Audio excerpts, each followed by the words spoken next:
Shalom jemaat yang Tuhan kasihi. Saudara, pada hari Minggu kita sudah mendengar tema tentang esensi gereja ya di era dan musim yang baru. Nah, saudara, kita sedang memasuki era dan musim yang baru. Setelah pandemi ini mereda, ya saudaraku, ada masa di mana saudara ya kita kembali lagi saudaraku mungkin lebih banyak offline ya. Nah, saudara, pada masa-masa itu saudara, kita harus mempersiapkan diri karena ada era dan musim yang baru. Nah, pada waktu itu saudara, apa yang harus kita perhatikan? Nah, saya percaya saudara, masa pandemi ini Tuhan sedang mempersiapkan gerejanya. Supaya gerejanya, saudaraku, mempraktekkan hal-hal yang paling esensial dari gereja. Esensi gereja adalah hal yang terpenting yang tidak boleh tidak ada. Nah, sebelumnya, saudara, kita gereja, saudaraku, tidak lagi mempraktekkan hal-hal yang esensial ini. Kita lebih berfokus kepada hal-hal yang non-esensial. Nah, karena itu saudara, Tuhan goncang segala sesuatu untuk supaya kita kembali kepada esensinya gereja. Nah, saya percaya saudaraku, ada 3 esensi yang sangat penting yang Tuhan kembalikan kepada kita di masa COVID-19 ini. Yang pertama, esensi yang pertama yang Tuhan kembalikan adalah ibadah sejati. Saudara, seringkali kita beribadah, tapi tidak memiliki esensinya. Kita lebih berfokus kepada, saudaraku, mungkin sekedar nyanyi-nyanyi, dengar khotbah, ya, acara-acara tertentu kita sebut sebagai ibadah. Betul, ya, tidak salah ada hal-hal yang demikian. Tapi esensi dari ibadah itu apa, saudara? Esensinya adalah menurut Roma 12 ayat 1 sampai dengan ayat yang kedua, dimulai dengan mempersembahkan tubuh kita. Artinya seluruh kehidupan kita sebagai korban yang hidup, yang kudus, yang berkenan kepada Allah. Ya, jadi esensinya itu, saudara. Kita menyerahkan hidup kita ya kepada Kristus. Ya, kita berarti memberi diri kita diperintah oleh Kristus. Nah, itulah kerajaan Allah, saudara. Pemerintahan Allah. Kita diperintah oleh Kristus seluruh hidup kita 24 jam sehari. Ketika kita diperintah 24 jam sehari, saudara, maka saudara, ya, kita full diperintah oleh Kristus. Ya, kita hidup dalam kerajaan yang tidak tergoncangkan. Dan bukan hanya itu, saudara. Kalau kita dipenuhi, ya, dipimpin, saudaraku, oleh Roh Kudus, diperintah oleh Kristus sepanjang hari, saudara. Maka apa yang terjadi, saudara? Maka terjadilah, saudara, pembaharuan akal budi, saudara. Terjadilah, ya, renovare, pembaharuan dari dalam, makin serupa dengan Kristus. Kalau saudara praktekkan ini, saudara, saudara pasti akan lihat hidup saudara akan mengalami perubahan hidup. Ada kuasa ibadah di dalam diri kita, saudara. Kita mengalami perubahan makin serupa dengan Kristus. Makanya mari kita, saudaraku, pertahankan gaya hidup ibadah ini. Ya, supaya kita, saudaraku, ya, memiliki hidup yang tidak tergoncangkan. Nah, saudara, ibadah mesti disertai dengan, ya, syukur, katanya. Kita mesti berlimpah-limpah dalam syukur. Nah, saudara, kalau kita mempraktekkan hidup yang bersyukur, saudara, apa yang terjadi, saudara? Ya, maka saudara, hidup kita akan sadar, ya, memiliki kesadaran akan hadirat Allah. Ya, kita sadar akan otoritas, kuasa, dan kasih karunia-Nya. Bukan hanya sadar, saudara, kita mengalaminya. kita mengalami hadirat Tuhan, mengalami otoritas Tuhan, ya, mengalami kuasa dari Tuhan dan kasih karunia yang berlimpah-limpah. Ya, ketika gereja mula-mula ya mempraktekkan gaya hidup ibadah ini, saudara, mereka hidup di dalam kasih karunia yang berlimpah-limpah. Ya, ketika kita bersyukur, saudara, kita sadar Tuhan itu baik, saudara. Kita sadar hadiratnya ada bersama kita. Ya, kita sadar dia berdaulat, dia berotoritas atas hidup kita. Kita sadar, saudaraku, dia memiliki kuasa yang tak terbatas. Kita sadar bahwa dia mau memberikan kasih karunia yang berlimpah-limpah kepada kita, saudara. Nah, ketika kita sadar ini, saudara, kita, saudaraku, beralih dari kesadaran akan masalah, akan dunia ini, kesadaran akan problem-problem kita, kepada kesadaran akan Allah. Nah, betapa dahsyatnya, saudara.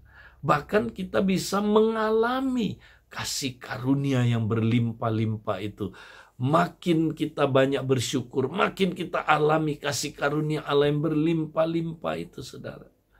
Saudara, mari kita tetap mempraktekkan gaya hidup ibadah yang penuh dengan syukur ini.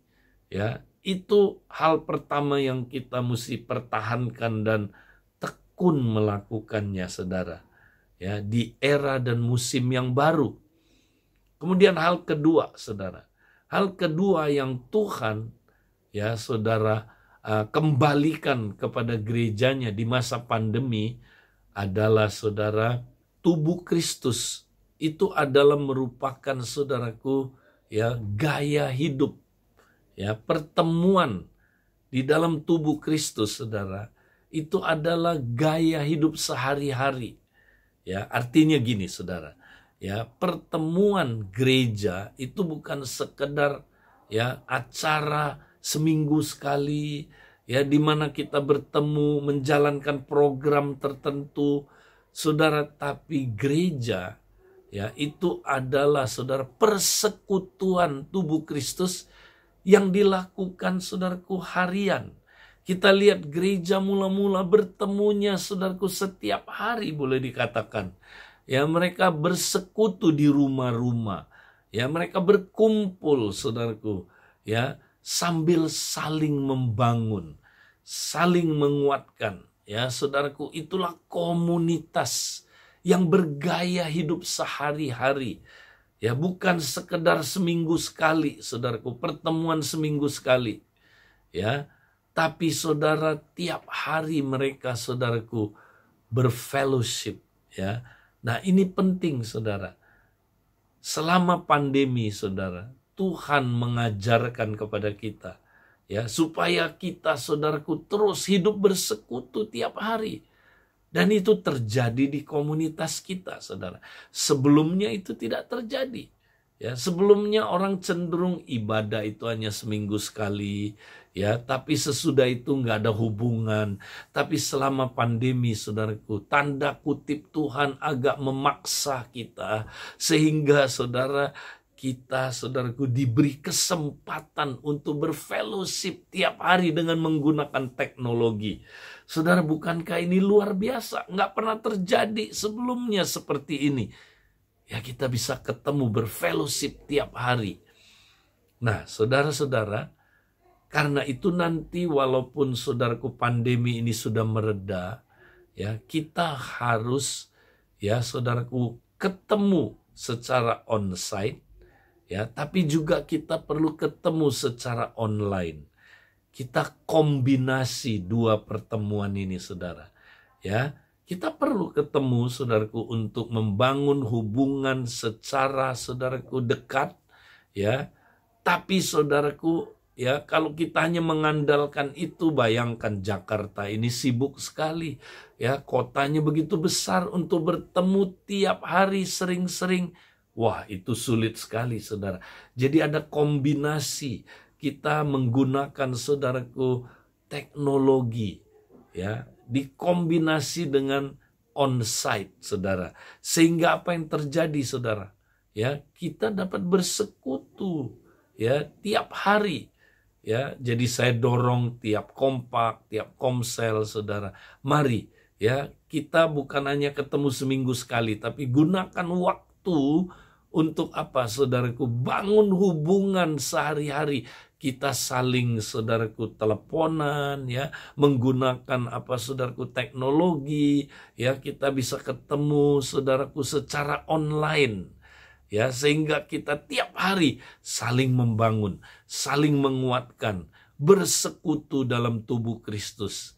Nah, ini saudaraku nggak boleh hilang nanti setelah pandemi ini selesai, saudara ya. Nah, kemudian apa, saudaraku? Ya, esensi yang ketiga yang Tuhan kembalikan, saudaraku, adalah ya amanat agung.